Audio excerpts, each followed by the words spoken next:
First of all, how are things going in these challenging pandemic days? Yeah, I think it's been a very tough Olympic cycle, especially in the last year and a half once the pandemic set in. And, uh, uh, you know, athletes train very well when there's a fixed goal in front of them. And for many of them, that fixed goal was the Tokyo Olympics last year in July 2020. And if you remember, in March, the world came to a standstill. The Olympics got postponed by a year, and it left the athletes in a vacuum. And when that fixed goal of the Olympics got taken away, it we saw it from very close quarters that athletes started lacking motivation and focus. It was very tough to get them back on track because in order to train hard every single day at 6 o'clock in the morning, there has to be some sort of goal in front of you, and there wasn't any goal in terms of international tournaments or even domestic tournaments for many months. So that was a very tough period for the athletes. But I'm happy to say that we have pulled things back together, especially over the last 6 months. Again, in between, in I would say, in the months of March and April, when the second wave of the pandemic hit, again it was a tough time. But overall, I would say I'm happy with the preparations of the Indian athletes going to the Tokyo Olympics. Viren, as I mentioned in my intro, you are wearing multiple hats. So, how do you keep adapting to these multiple roles that you don? I've in fact never even seen any of these roles as work. I eat, breathe, and live sport. I love sport, and for me, it's almost as if it's not work; it's just play. So the next best thing to actually playing myself is looking after the training of some of India's best athletes preparing for the Olympics, and to discuss on that, to strategize on that. And for me, I love my job. I'm very lucky to be working with an organization like Olympic Gold Quest, to be working with elite athletes, to be working at the Olympics. And I'm just very grateful that I get to work in. When did you start having the belief that you are going to represent our nation in Olympic Games? Uh, it goes back to actually 1996 when, as a young kid, I remember watching at home. I saw Leander Pace standing on the Olympic podium at the '96 Atlanta Olympics. And I saw Leander standing there on the podium, the Indian flag going up, and a tear rolling down Leander's cheek. And for me, that was my moment of inspiration. I wanted to play for India. I wanted to captain the Indian hockey team. I wanted to play at the Olympics. I wanted to win an Olympic medal as a player. I was very lucky. The first three dreams got fulfilled. Just the last one of winning an Olympic medal myself as a player, that remained unfulfilled. And so, it motivates me today to now help the next generation of athletes do something that I couldn't do, which is win an Olympic medal. And so, if there's any little contribution that I can do, that makes me happy. You are someone who works with the Olympic hopefuls. So, how has the postponement affected our preparation? I think you also would have preferred hosting the games last year in 2020 itself. So I think without a doubt, everyone would have preferred the games in 2020 itself. And, athletes were in good form, good momentum. We had done really well in several of the world champions across sports in the year leading up to the 2020 Olympics. So definitely on form, on fitness, etc., it would have been better if it had gone ahead at that time.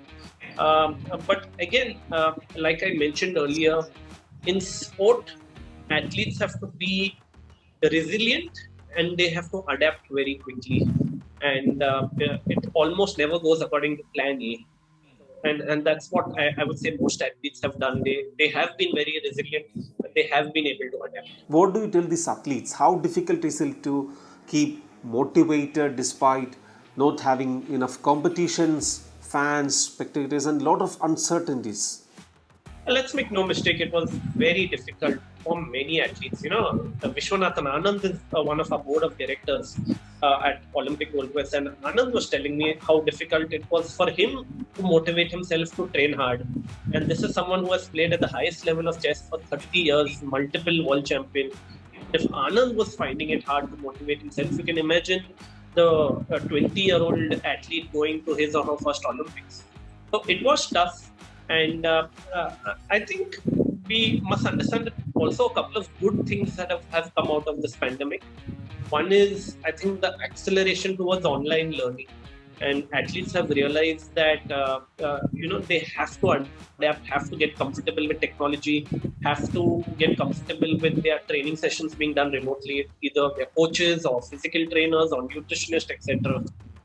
And I would say the second thing is that now Indian athletes are taking far more responsibility on their own training and their own preparation, because they know that the coach cannot be there 24/7 with them and look after every minute detail. So that sense of responsibility has come in. So there are some good things.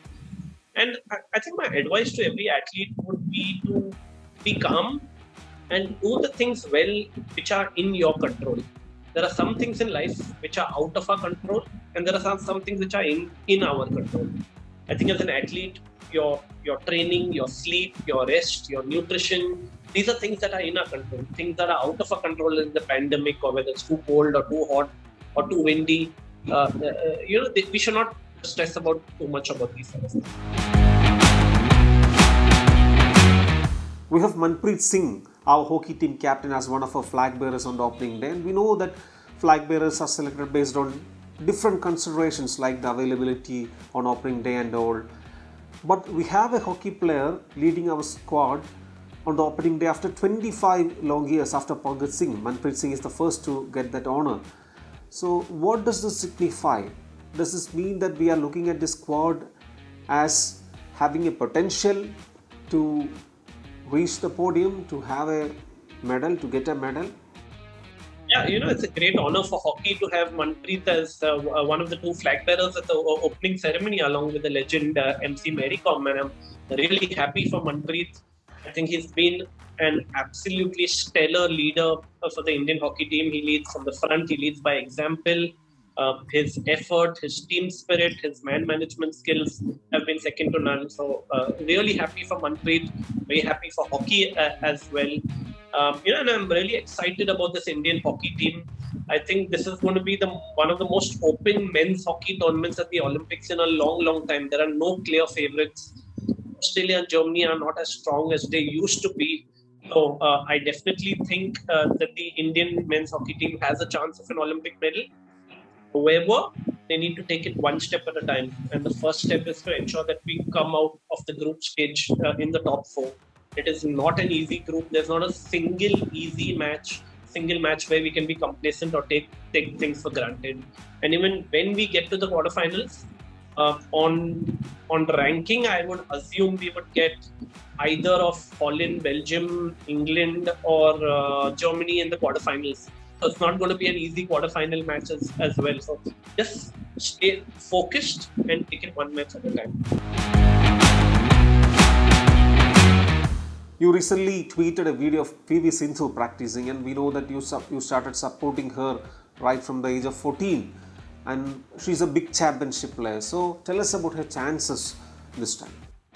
Yeah, Sindhu's been such a wonderful champion, such a wonderful role model.